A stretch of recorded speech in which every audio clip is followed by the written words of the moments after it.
Hello friends, मैं शशि एक बार फिर से आप सभी का स्वागत करती हूँ आपके अपने चैनल शशि बिजी की क्लास में। कैसे सभी लोग, आशा करते हैं सभी लोग बहुत अच्छे होंगे और अपनी तैयारी को जबरदस्त और बिंदास तरीके से कर रहे होंगे। जैसा कि फ्रेंड्स आज आप लोग देख पा रहे हैं, आज हम लोग बात करेंगे सामान्य हिंदी। सामान्य हिंदी में चैप्टर रहेगा भाषा। ये भाषा की थर्ड क्लास होने वाली है, ठीक है। फर्स्ट सेकेंड क्लास को हम लोगों ने अच्छे से क्लियर किया था, उसी प्रकार इसको भी अच्छे से क्लियर करने वाले हैं। तो ध्यान देना है। देखिए, जिन लोगों ने हमारे जो फर्स्ट या सेकेंड क्लास को नहीं देखा है, सबसे पहले आप लोग जो है फर्स्ट सेकेंड क्लास को देख कर आए, इसके बाद आपको ये क्लास अच्छे से क्लियर हो पाएगी।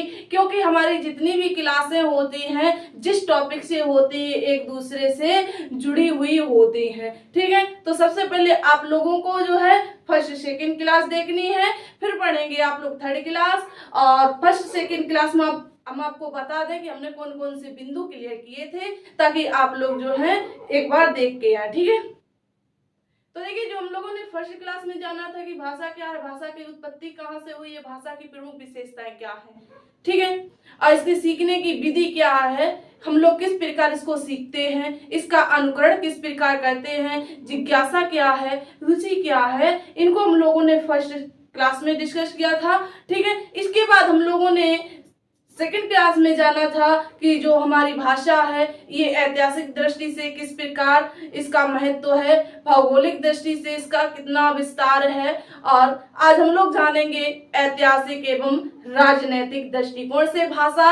इसके बाद हम लोग जानेंगे इसमें संवैधानिक दृष्टि से भाषा का महत्व, यानी हमारे संविधान में भाषा किस प्रकार, यानी किस अनुच्छेद में है, किस भाग में है, किस अनुसूची में जोड़ी गई है, ठीक है। तो ध्यान देना है, हमारा इस क्लास में मेन बिंदु रहने वाला है वो है भाषा, विभाषा, अनुभाषा, उपभाषा, राज्यभाषा, ठीक है। हम लोग जानेंगे कि जो भाषा है, इसके बाद इसकी सबसे छोटी इकाई क्या होती है, बोली क्या है, बोली के बाद विभाषा क्या है, विभाषा से उपभाषा क्या है, उपभाषा से भाषा क्या है, इनको हम लोग क्लियर करेंगे, ठीक है। तो सबसे पहले जैसा कि आप लोग जानते हैं, जो हमारा इसमें शब्द दिया गया है, यानी चैप्टर हमारा इसमें भाषा, ठीक है। जो भाषा शब्द दिया गया है, इसका शाब्दिक अर्थ क्या होता है, यानी अगर पूछा जाए जो भाषा शब्द है इसकी उत्पत्ति कहाँ से हुई है, तो आप सभी लोग जानते हैं, जितने साथियों ने हमारी फर्स्ट क्लास को पढ़ा था वो सभी लोग जानते होंगे, जो भाषा शब्द है ये संस्कृत भाषा से इसका क्या हुआ, इसकी उत्पत्ति हुई है, ठीक है। किस भाषा से, संस्कृत भाषा से भाषा शब्द की उत्पत्ति हुई है। जो संस्कृत भाषा में भाष धातु से इस शब्द की उत्पत्ति हुई है, किस शब्द से, भाष धातु से, ठीक है। और इसका अर्थ क्या होता है, भाष का अर्थ हो जाता है बोलना, क्लियर, क्या हो जाता है, बोलना। इतना क्लियर हो गया। आइए अब हम लोग आते हैं सीधे पॉइंट पर। तो सबसे पहले आज हम लोग जानेंगे राजनीतिक दृष्टि से या ऐतिहासिक दृष्टि से भाषा का क्या महत्व है। तो सभी लोग जो है पॉइंट बनाएंगे, सभी लोग कॉपी पेन लेके नोट्स बनाते हुए चलेंगे, सभी पॉइंटों को नोट डाउन करते हुए चलेंगे, ओके। चलिए, और कमेंट करके अवश्य बताएंगे कि आपको क्लास समझ में आई है, ये बिंदु आपको क्लियर हुए हैं या फिर नहीं हुए हैं, ठीक है। तो आप लोग जो है पॉइंट बनाइएगा, ऐतिहासिक,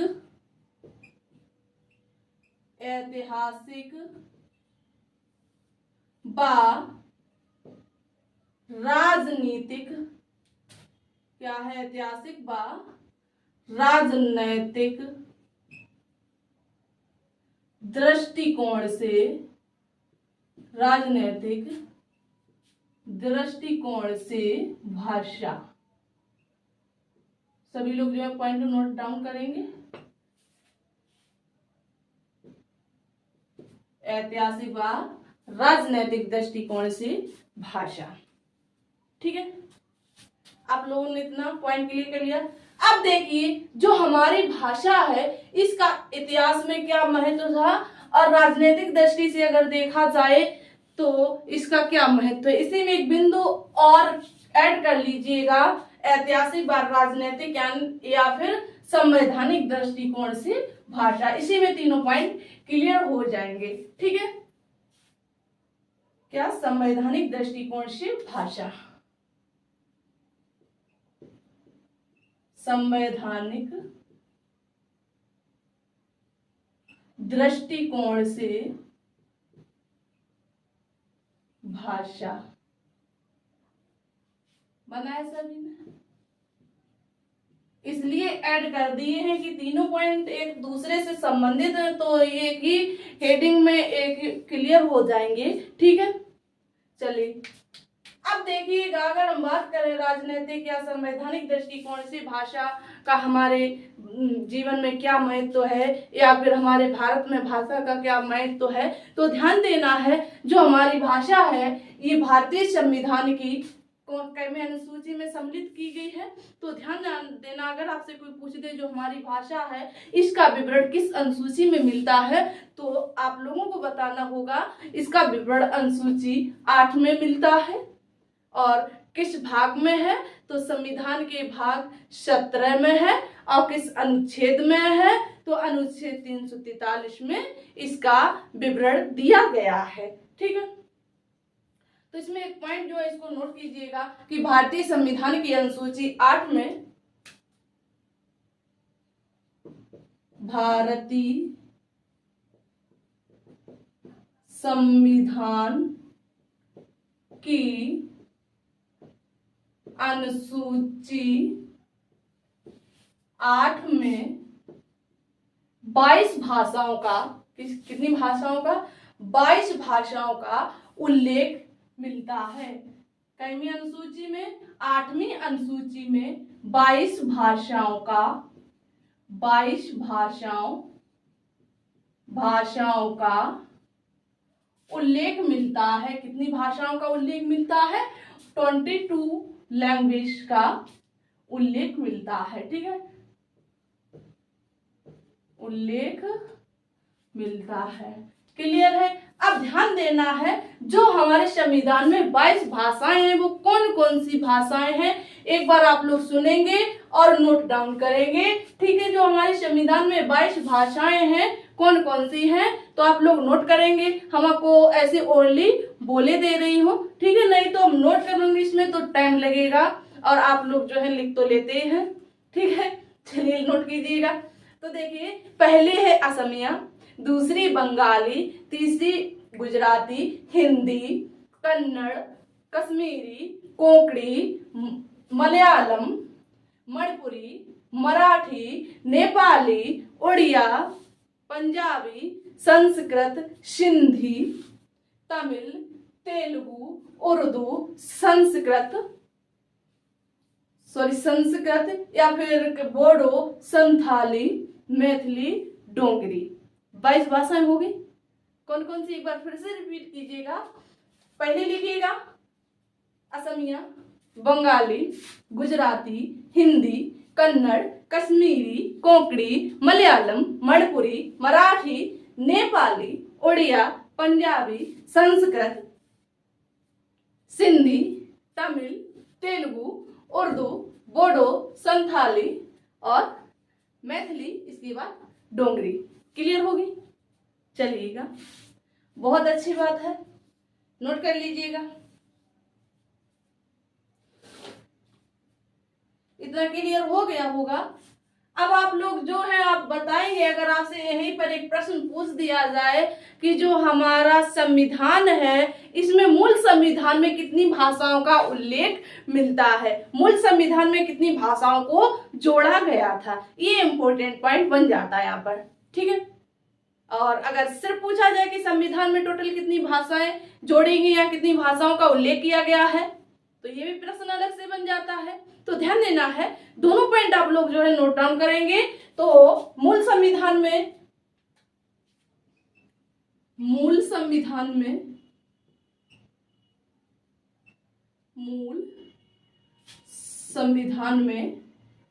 कितनी भाषाएं थी? मूल संविधान में 14 लैंग्वेज थी, यानी 14 भाषाएं थी। कितनी भाषाएं थी? 14 भाषा को जोड़ा गया था। ठीक है, कितनी भाषाओं को जोड़ा गया था? 14 भाषाओं को जोड़ा गया था हमारे मूल संविधान में। ये आप लोग जानते हैं ये किस भाग में, यानी कि किस भाग में, किस अनुसूची में और किस अनुच्छेद में हमारी हिंदी का विवरण मिलता है, ये तो आप लोग जानते हैं। लेकिन हम लोग बात कर रहे हैं पहले मूल संविधान में भाषाओं का विवरण, ये इम्पोर्टेंट है, ठीक है। तो ध्यान देना है, तो 14 भाषाएं थी जो हमारे मूल संविधान में सम्मिलित की गई थी, ठीक है। अब इसके बाद बात आती है जो हमारी 15वीं भाषा थी, 15वीं भाषा कब जोड़ी गई और कौन सी जोड़ी गई? तो ध्यान देना है आपको, जो 15वीं भाषा थी ये 21वें संविधान संशोधन में, कौन से संविधान संशोधन में, नोट कीजिएगा, 21वें संविधान संशोधन में सन 1967 ईस्वी में कौन सी भाषा जोड़ी गई?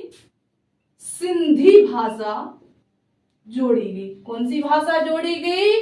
सिंधी भाषा जोड़ी गई। अगर पूछ दिया जाए कि सिंधी भाषा किस संविधान संशोधन में शामिल की गई या जोड़ी गई, तो किसमें जोड़ी गई? तो ये संविधान संशोधन, 21वें संविधान संशोधन सन 1967 में सिंधी भाषा हमारे संविधान में सम्मिलित कर दी गई। क्लियर? चलिए, इसके बाद कितनी भाषाएं हो गई? 14। ये मूल संविधान में कितनी भाषाएं थी? 14। क्लियर? इसके बाद 21वें संविधान संशोधन में एक भाषा जुड़ी, सिंधी। कितनी हो गई टोटल? 15। क्लियर? अब इसके बाद 3 भाषाएं और जोड़ी गई, ये कितवें संविधान संशोधन में जोड़ी गई? तो ध्यान देना है, 71वां संविधान संशोधन हुआ था। कौन सा संविधान संशोधन? 71वां संविधान संशोधन, संविधान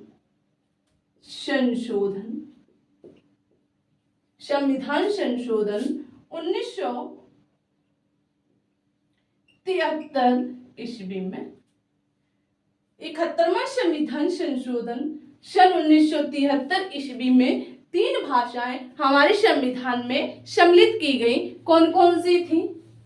तो ध्यान देना है, वो 3 भाषाएं थी, नेपाली, मणिपुरी और कोंकणी। कौन कौन सी थी? नेपाली, मणिपुरी और कोंकणी। नेपाली, मणिपुरी, कोंकणी, ये 3 भाषाएं जो है 71वें संविधान संशोधन में जोड़ी गई। तो अब देखिएगा, 21वें संविधान संशोधन में भाषा जोड़ी गई थी सिंधी, तब 15 हो गई थी। अब 15 में 3 भाषाएं और ऐड कर दी गई जो 71वें संविधान संशोधन में जोड़ी गई। तो कितनी हो गई? तो ये हो गई 18। 15 में 3 ऐड कर दी, इक्वल टू कितनी हो गई? 18, यानी 18 भाषाएं हो गई। कब? 71वें संविधान संशोधन 1973 में 3 भाषाओं को और जोड़ दिया गया, तो ये 18 भाषाएं हो गई। वो 3 भाषाएं कौन कौन सी थी? नेपाली, मणिपुरी, कोंकणी। यानी कि इसकी अगर हम ट्रिक बनाए तो इसे बोल सकते हैं क्या? नमक। क्या बोलेंगे? नमक। क्लियर? नेपाली, मणिपुरी, कोंकणी, नमक के साथ इसे जोड़ सकते हैं, ठीक है, याद करने के लिए। इसके बाद 18 के बाद 18 भाषाएं शामिल हो चुकी थी। इसके बाद एक संविधान संशोधन और किया गया, 92वां संविधान संशोधन। कौन सा? 92वां संविधान संशोधन। 92वां संविधान संशोधन ये कब हुआ था? तो ध्यान देना है, जो 92वां संविधान संशोधन हुआ था ये हुआ था सन 2003 में। कब हुआ था?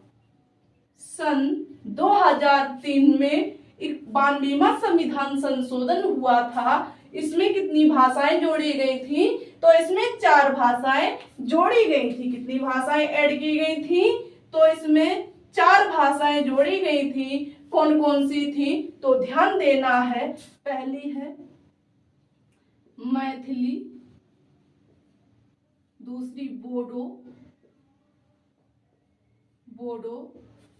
मैथिली, बोडो, फिर संथाली, मैथिली, बोडो, संथाली और डोंगरी।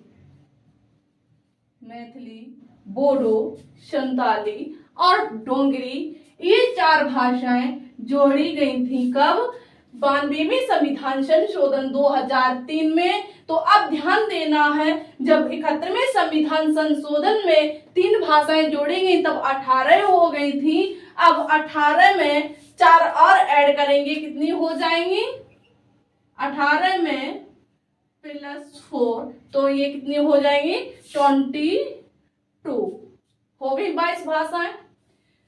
तो जो 4 भाषाएं थी ये 92वें संविधान संशोधन 2003 में हमारे संविधान में शामिल की गई थी। और भाषाएं कौन कौन सी थी? मैथिली, बोडो, संथाली और डोंगरी।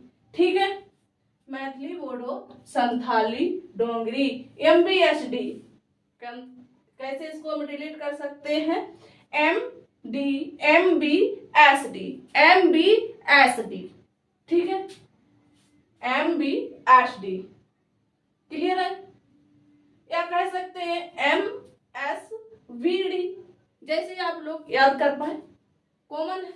ठीक है, तो इतना क्लियर हो गया। चलिए इसके बाद हम लोग आते हैं, अब सीधे सीधे बात करेंगे। इतना आप लोगों ने पहले बताया कि नोट कर लिया या नहीं। नोट करते हुए चलेंगे, हमने आपको पहले ही बता दिया था।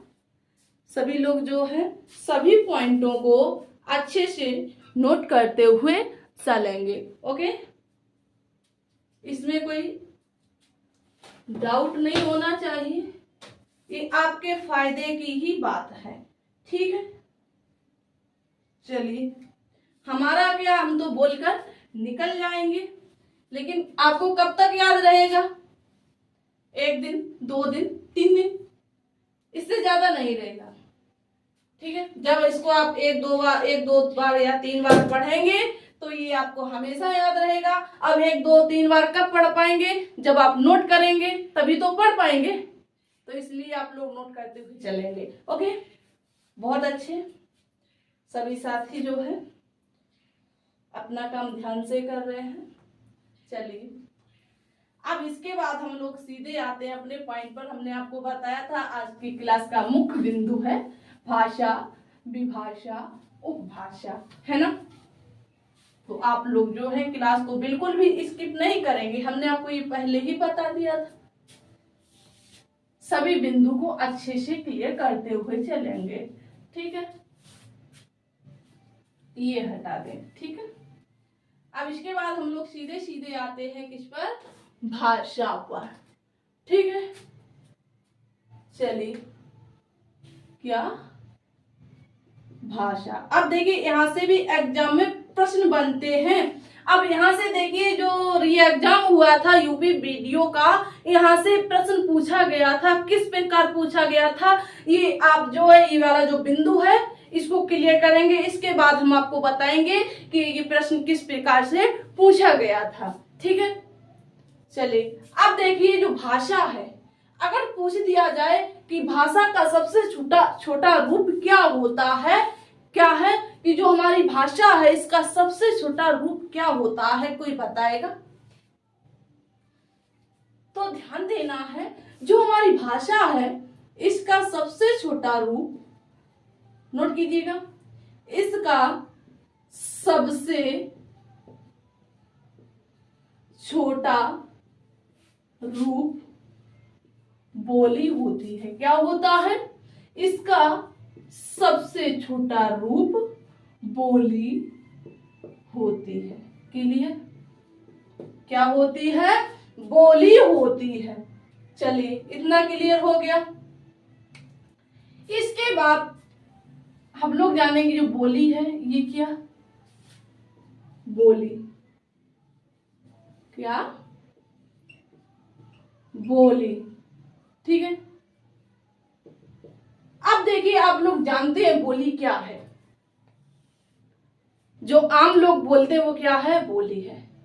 जो देहाती क्षेत्रों में बोली जाती है वह कौन सी भाषा क्या बोली जाती है, बोली बोली जाती है। ठीक है, बोलियां कितनी है आप लोग बताएंगे?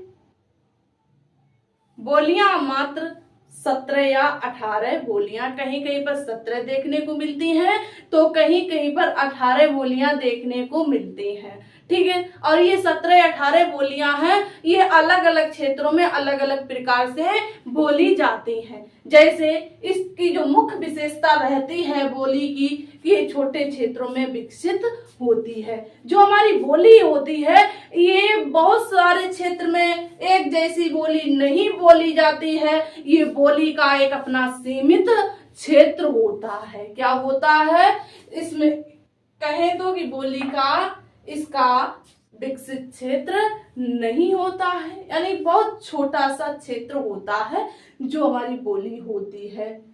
ठीक है, तो पहली जो विशेषता इसको नोट कर लेंगे कि जो बोली है छोटे क्षेत्रों में विकसित होती है। कैसे क्षेत्रों में, छोटे क्षेत्रों में विकसित होती है। क्या है, छोटे क्षेत्रों में विकसित होती है। ठीक है, और इसकी जो सेकंड विशेषता रहती है तो बोली से या कहें कि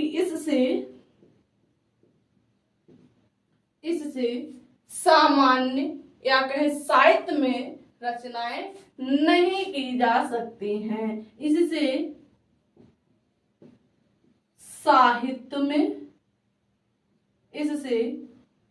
साहित्य में रचना नहीं की जा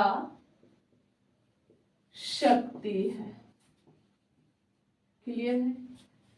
अब देखिए जो बोली है ये बता दिया गया है कि ये छोटे क्षेत्र में विकसित होती है। जैसे हमारे जो कन्नौजी क्षेत्र में कन्नौजी बोली बोली जाती है, सभी लोग जानते हैं। और चले जाए कानपुर साइड यानी पूरब में पूर्वी हिंदी बोली जाती है। पूर्वी हिंदी में बोली जाती है अवधी। ठीक है, और अगर चले जाए मैनपुरी साइड इटावा में दूसरी भाषा आ जाती है, अवधी में सम्मिलित हो जाती है। ठीक है, एटा, मैनपुरी, आगरा, मथुरा, बरसाना, इसमें कौन सी बोली बोली जाती है, ब्रज भाषा बोली जाती है। जैसे हमारे यहाँ कोई आया, जैसे अनेक छोटे गांव में जैसे कोई व्यक्ति आया और हमसे पूछा तो अपनी भाषा में किस प्रकार बोलेगा कि बिटिया क्या कर रही हो, ऐसे बोलते हैं। ये नहीं पूछेगा कि बेटिया आप क्या कर रही हो, नहीं, कि तुम क्या कर रही हो। जैसे हम लोग अपने दोस्तों में आपस में बोलते हैं, ओए कब आया तुम, या क्यों आया, ये अपनी भाषा है। ठीक है, और ये हम लोग जो है कहीं दूसरे लोगों के सामने प्रकट नहीं करते, नहीं बोल पाते हैं। ठीक है, तो दोस्तों में तूने खाना खाए लो, ये क्या है, ये हमारी बोली है। ये सीमित क्षेत्र में रहती है, इसका कोई विकसित क्षेत्र नहीं होता है। जैसे कानपुर साइड जाओ तो उधर क्या बोलते हैं, का होएगा बा, सब ठीक बा, कौनो दिक्कत तो नहीं है, कि नहीं भैया कौनो दिक्कत नहीं है, हमारे यहाँ सब ठीक है ना।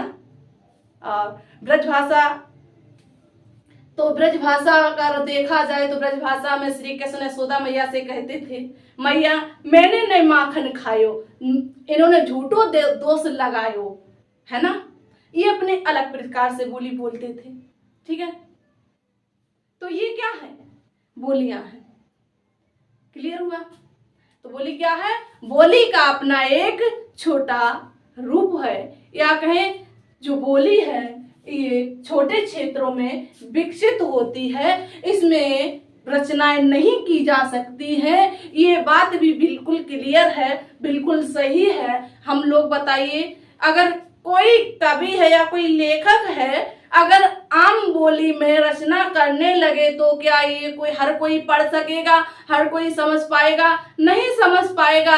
कहीं किस प्रकार की बोली बोली जाती है, कहीं किस प्रकार की बोली बोली जाती है, हर जगह अलग अलग अपनी ये क्या है, बोली होती है। तो इसलिए ये बोली में रचनाएं नहीं की जा सकती हैं और ना की जाती हैं। ठीक है, जैसे अभी हमने आपको बताया कि कानपुर साइड किस प्रकार की भाषा बोली जाती है। अगर ये बोल दी जाए कहाँ, आगरा के साइड, तो शायद इस भाषा को कोई नहीं समझ पाएगा। हमारी जो कन्नौजी भाषा है इसको भी ये आगरा साइड चले जाइएगा, कानपुर साइड चले जाइएगा, इधर बरेली साइड चले जाइएगा, झांसी साइड चले जाइएगा, ये हमारी भाषा को ये लोग नहीं पहचान पाते हैं, नहीं समझ पाते हैं। ठीक है, तो इसलिए बोली में कभी रचना नहीं की जाएगी। क्लियर हुआ इतना? चलिए, कुछ लोग कह रहे होंगे मैम अपने यहाँ की बोली बोल के दिखा दो। मेरे यहाँ की भी ऐसी बोली है। ठीक है, सच बताओ तो हमने अभी आपको बोल के बताई थी। ओए तो क्या कर रहे हो? तुमने खाना खाए लो। यानी कि मेरे यहाँ जो बोली बोली जाती है तो शब्द के बाद जो बोली बोली जाती है उसमें जो शब्द प्रयोग किए जाते हैं तो उसमें ज्यादातर देखा जाए अय का प्रयोग कर देते हैं और औ का प्रयोग कर देते हैं। जैसे खाए लो, पी लो, पहन लो। ठीक है, तो ये क्या है, ये कन्नौजी बोली की क्या है, विशेषता है। ठीक है, अब ब्रज भाषा में ज्यादातर क्या हो जाता है, गो शब्द का प्रयोग करते हैं कि मैं जाऊंगो, आऊंगो, खाऊंगो, नहाऊंगो। ठीक है, और अगर देखा जाए कानपुर साइड या फिर फतेहपुर साइड जो अवधी बोली होती है, अवधी भाषा होती है, वहां की जो बोली होती है वहां लास्ट में बा शब्द जोड़ दिया जाता है। क्या क्या होएगा, बा सब ठीक बा, है ना? क्लियर हो गया? चलिए, इसके बाद हम लोग बात करते हैं विभाषा की। उम्मीद है कि आपको बोली अच्छे से क्लियर हो गई होगी। कौनो बात नहीं, जब हो जाए तो बता दी हूँ। चलिएगा, मस्ती से पढ़िएगा, है ना? कोई स्ट्रेस लेके नहीं। जब मस्ती से पढ़ेंगे तो अच्छे से क्लियर होगा, जो माइंड पर कोई स्ट्रेस नहीं होगा। ओके, चलिए अब नेक्स्ट पॉइंट बनाइएगा, विभाषा। ये शब्द शायद आप लोगों ने पहली बार या नया नया सुना हो तो ध्यान देना है। ये भी एग्जाम की दृष्टि से बहुत ही महत्वपूर्ण फैक्ट है। ठीक है, अच्छे से पढ़ना है समझते हुए। ओके, चलिए अब देखिएगा, ध्यान देना है। जो विभाषा ये क्या है, ये विभाषा जो है बोली से थोड़ा विकसित रूप है। क्या है, बोली से थोड़ा विकसित रूप है। यानी जो बोली थी छोटे क्षेत्रों में बोली जाती थी और जो विभाषा है ये थोड़े बड़े क्षेत्रों में बोली जाने लगी है। ठीक है, अगर आप लोग कहोगे जो ब्रज भाषा है ये बोली के अंतर्गत नहीं आती है, ब्रज भाषा के अंतर्गत अनेक बोलियां आती हैं। ठीक है, इसलिए ब्रज भाषा को कभी बोली के अंतर्गत नहीं लिखेंगे, नहीं बताएंगे, नहीं कहेंगे, नहीं जोड़ेंगे, क्योंकि अगर आप देखेंगे तो ब्रज भाषा में क्या रचनाएं होती हैं, बिल्कुल होती हैं, इसलिए इसको बोली से रिलेट नहीं कर सकते हैं। ठीक है, ब्रज भाषा में भी कई बोलियां होती होंगी, जिस प्रकार हमारे पूर्व पश्चिमी हिंदी में हमारे कन्नौज में कन्नौजी बोली बोली जाती है, तो ये हमारे पश्चिमी हिंदी के अंतर्गत आती है। ठीक है, चलिए, तो हमने आपको बताया क्या विभाषा। विभाषा क्या है, इसकी मुख्य विशेषता क्या है, तो इसकी मुख्य विशेषता जो है इसको नोट कीजिएगा। ये बोली से क्या है, ये बोली से बड़ा रूप है। क्या है, ये भाषा का, नोट कीजिएगा सही से, ये भाषा का बोली से, ये भाषा का बोली से बड़ा रूप है। क्या है, ये भाषा का बोली से बड़ा रूप है। बोली सीमित क्षेत्र में बोली जाती थी। जो हमारी विभाषा है ये बोली से भी बड़े क्षेत्र में बोली जाने लगी है। क्लियर है? चलिए, इसके बाद क्या कहें, और जो हमारी जो विभाषा है, अगर पूछा जाए कि जो विभाषा है इसमें क्या रचनाएं करना प्रारंभ हो गई थी, कवियों ने विभाषा में रचना प्रारंभ कर दी थी, तो यस, जी हाँ, विभाषा में रचनाएं प्रारंभ हो गई थी। ठीक है, क्या है, जो विभाषा है इसमें नोट पॉइंट बना के लिख लेंगे कि विभाषा में या कहें साहित्य में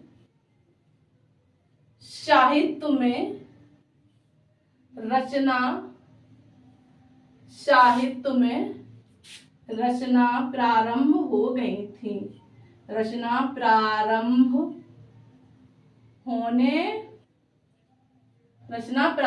होने लगी थी। क्लियर हो गया? इसमें बोली में क्या था, बोली में रचनाएं नहीं होती थी। जो विभाषा है, विभाषा में रचनाएं प्रारंभ हो गई थी। क्लियर है इतना? चलिए, इसके बाद देखिए आते हैं सीधे सीधे उपभाषा पर। क्या है उपभाषा? आप लोगों ने ये नोट किया? नोट कीजिएगा, इंपॉर्टेंट है। उपभाषा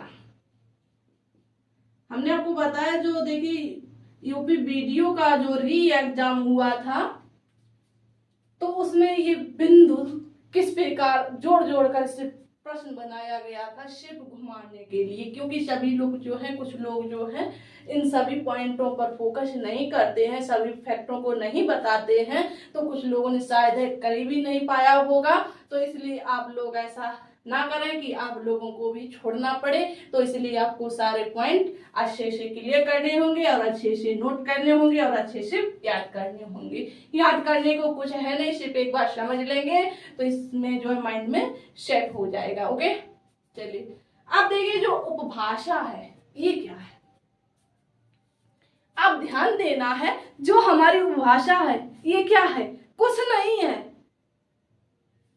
ध्यान देना है क्या है, जो उपभाषा है ये बोली और विभाषा का मिश्रित रूप है। हमने क्या बताया, उपभाषा कुछ नहीं है, क्या है, ये सिर्फ और सिर्फ बोली और विभाषा का मिश्रित रूप है। नोट कर लीजिएगा, उपभाषा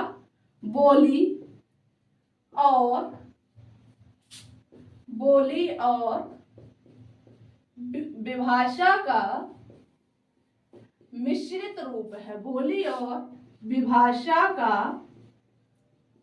मिश्रित रूप है। किसका मिश्रित रूप हमने आपको बताया, जो अभी हम लोग पॉइंट पढ़ के आए थे, बोली और विभाषा। बोली और विभाषा का मिश्रित रूप क्या बन के आया, उपभाषा। क्लियर हो गया इतना? अगर अर्थ के आधार पर, यानी कि कहा जाए जो बोली और विभाषा इसमें जो अर्थ निकलते थे, यानी कि अर्थ के आधार पर भी ये जुड़ी होती। जो हमारी उपभाषा है इनके शब्दों में अर्थ स्पष्ट रूप से दिखाई देने लगता है। तो एक पॉइंट बनेगा कि ये अर्थ के रूप में भी जुड़ी होती है। ठीक है, क्लियर हो गया इतना? चलिए, इसके बाद देखा जाए, बात आती है, लौट कर हम लोग फिर किस पर आए, भाषा पर। ठीक है, बोली विभाषा उपभाषा क्लियर हो गई। उपभाषा क्या, उपभाषा बोली और विभाषा का मिश्रित रूप है और ये अर्थ के रूप में जुड़ी होती, यानी कि जो उपभाषा इसमें इनके शब्दों में अर्थ स्पष्ट रूप से दिखाई देने लगते हैं, समझ में आने लगते हैं। ठीक है, इसके बाद बात आती है भाषा की। भाषा, ध्यान देना है, जो भाषा इसका क्षेत्र सबसे बड़ा बताया गया है, क्या है, जो भाषा थी हमारी, जो भाषा है इसका क्षेत्र, इसका क्षेत्र जो है, इसका क्षेत्र सबसे बड़ा बताया गया है। किसका क्षेत्र, जो भाषा का क्षेत्र है ये सबसे बड़ा बताया गया है। क्यों, ध्यान देना है, जितनी भी कॉपी हैं, जितनी भी किताबें जिसको भी हम लोग पढ़ते हैं, देखते हैं, समझते हैं, ये सब किसमें लिखी होती हैं, भाषा में लिखी होती, चाहे वो हिंदी में लिखी हो, चाहे अंग्रेजी में लिखी हो, चाहे संस्कृत में लिखी हो, चाहे तेलुगु में लिखी हो, चाहे अरबी में लिखी हो, ये लिखी किसमें है, भाषा में लिखी है। इसलिए क्या बताया गया, इसका सबसे बड़ा रूप बताया गया है या सबसे बड़ा क्षेत्र बताया गया है। ध्यान देना है। देखिए, जो भाषा है हमारी प्रमुख भाषा हिंदी है, हम लोग महत्व किसको देते हैं, हिंदी भाषा को देते हैं। भारत में सबसे ज्यादा महत्व हिंदी भाषा को दिया जाता है। ठीक है, कहते हैं हिंदी हिंदुस्तान, है ना, हिंदी हिंदुस्तान। जो हिंदू लोग हैं हिंदी को बोलते हैं और कहाँ रहते हैं, हिंदुस्तान में रहते हैं। इसलिए हिंदी भाषा को हिंदुस्तान में सबसे ज्यादा महत्व दिया जाता है। क्लियर है।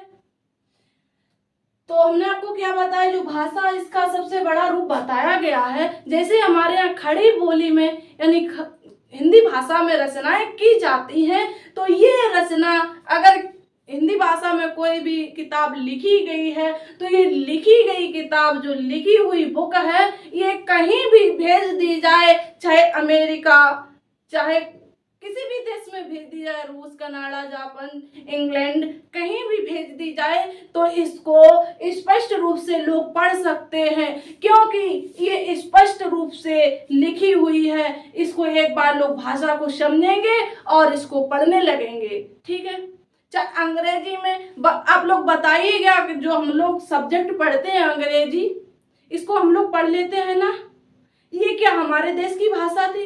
नहीं थी ना, एक अंग्रेजों के द्वारा लाई गई भाषा थी। कहते हैं अंग्रेज चले गए, अंग्रेजी छोड़ गए, कोई बात नहीं, स्पष्ट भाषा वो भी है।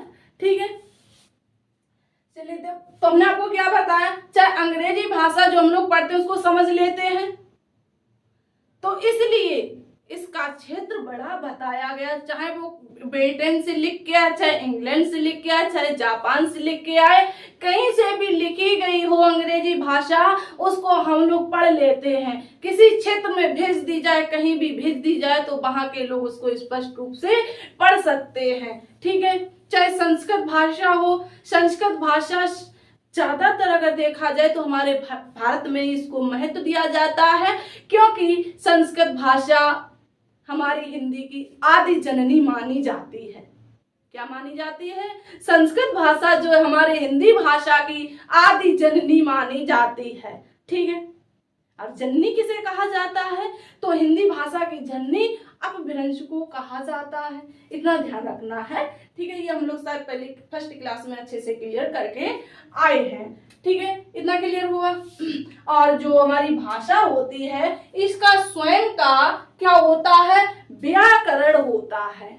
जो भाषा होती है इसका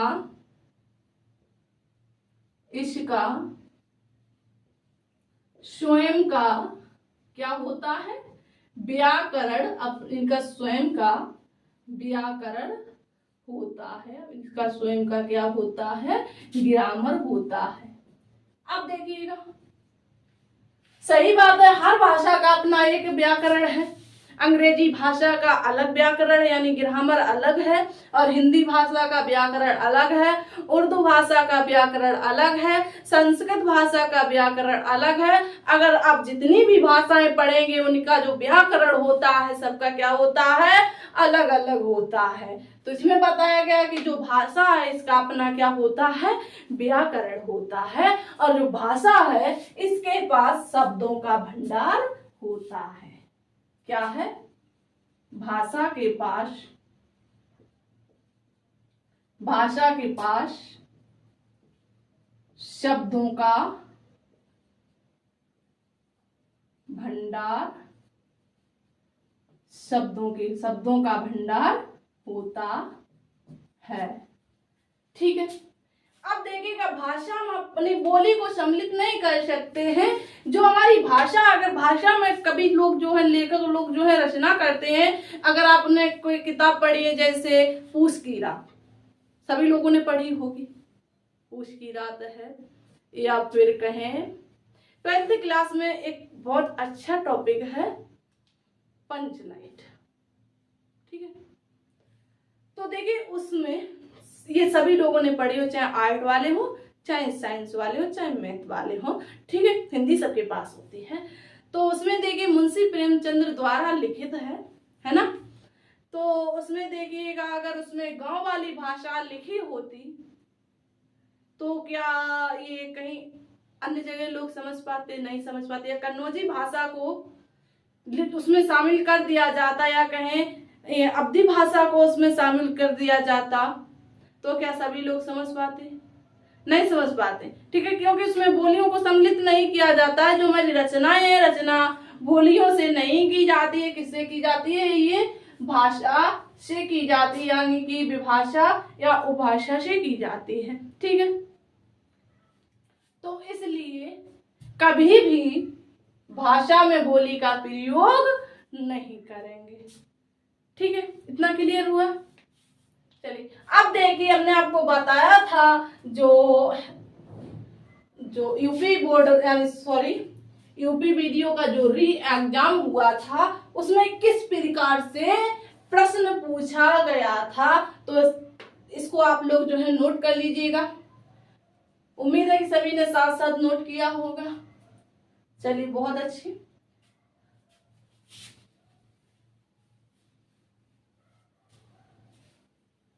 सभी लोग जो है क्लास को एक बार लाइक शेयर जरूर करेंगे, अपने दोस्तों से साझा जरूर करेंगे, ताकि आपके दोस्त भी इस क्लास को पढ़ पाए, इसका ज्ञान ले पाए। ठीक है। चलिए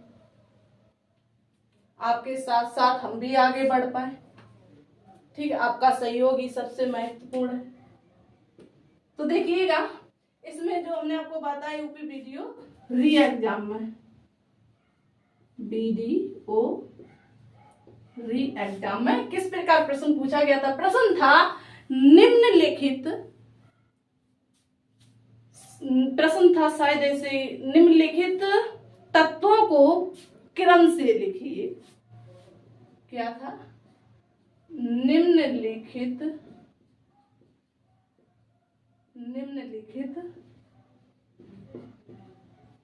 तत्वों को क्रम से लिखिए। ठीक है। इसमें यही स्ट्रक्चर दिया गया था। तो देखिए इसमें सही स्ट्रक्चर क्या बनेगा? सबसे पहले आएगी क्या? भाषा। ध्यान देना, हम लोगों ने सबसे पहले क्या पढ़ा था? भाषा को।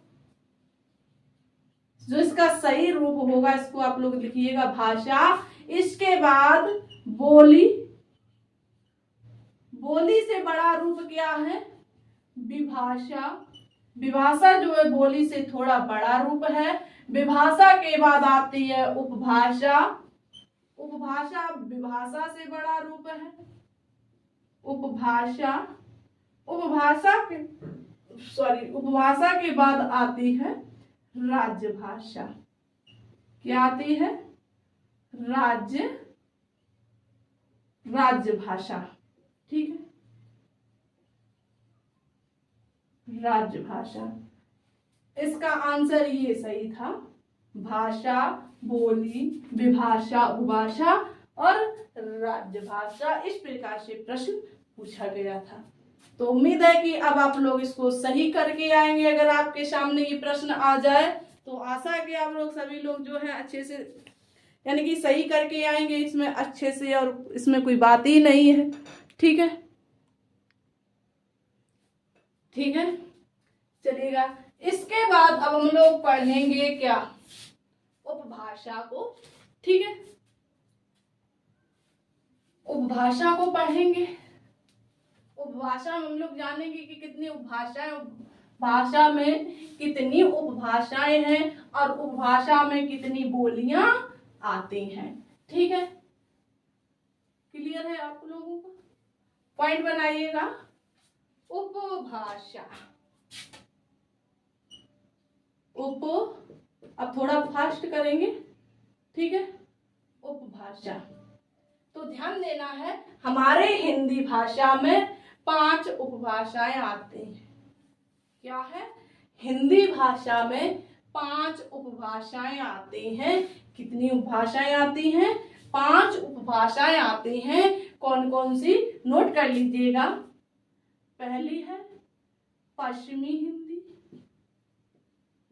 पश्चिमी हिंदी।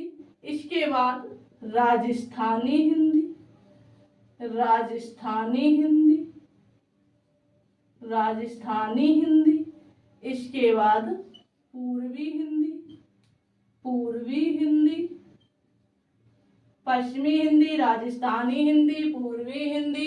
इसके बाद बिहारी हिंदी, बिहारी हिंदी, बिहारी हिंदी। इसके बाद पहाड़ी हिंदी, पहाड़ी हिंदी। क्लियर? 5 हो गए। 1 2 3 4 5। कौन कौन सी? एक बार रिपीट कीजिएगा। पश्चिमी हिंदी, राजस्थानी हिंदी, पूर्वी हिंदी, बिहारी हिंदी और पहाड़ी हिंदी। अब देखिए, इन 5 भाषाओं के अंतर्गत 17 या 18 बोलियां आती हैं। कितनी? 17 या 18 बोलियां आती हैं। किसके अंतर्गत? 5 उपभाषाओं के अंतर्गत 17 या 18 उपबोलियां यानी बोलियां आती हैं। किसी बुक में 17 देखने को मिलती हैं तो किसी बुक में 18 देखने को मिलती हैं, और आपके ऑप्शन में जो मिल जाए 17 या 18। उम्मीद है कि ये दोनों नहीं मिलेंगे। अगर दोनों मिल जाते हैं तो आपको सी ऑप्शन मिलेगा, A+B दोनों। ठीक है, इतना क्लियर हो गया? कौन कौन सी? पश्चिमी हिंदी, राजस्थानी हिंदी, पूर्वी हिंदी, बिहारी हिंदी, पहाड़ी हिंदी। ये 5 जो उपभाषाएं हैं ये हमारी हिंदी भाषा के अंतर्गत आती हैं। ठीक है, अब नेक्स्ट पॉइंट बनाइएगा, पश्चिमी हिंदी। क्या? पश्चिमी हिंदी। आप लोग बोर हो रहे होंगे, चलिए कोई बात नहीं। तो आज की क्लास यहीं तक, ये पॉइंट डाल के छोड़ दीजिएगा। क्या? पश्चिमी हिंदी। इसको हम लोग पढ़ेंगे नेक्स्ट क्लास में। ठीक है, एक बार सभी लोग जो है बताएंगे आपको ये क्लास समझ में आई है या नहीं आई है। नहीं आई है तो जरूर बताएंगे। तो जो हम आपको प्रयास करेंगे अच्छा बताने का, अच्छा समझाने का और बेस्ट कंटेंट देने का। ठीक है, चलिएगा, बहुत अच्छे। आप लोगों को बहुत बहुत धन्यवाद हमारा साथ देने के लिए। आप लोग जो है ऐसा सहयोग बनाए रखें ताकि आपके सहयोग से हम भी आपके साथ आगे बढ़ते रहें। ठीक है, चलिए फिर मिलते हैं हम लोग नेक्स्ट क्लास में। तब तक के लिए आप लोग हंसते रहें, मुस्कुराते रहें और अपनी पढ़ाई को नियमावली करते रहें। धन्यवाद।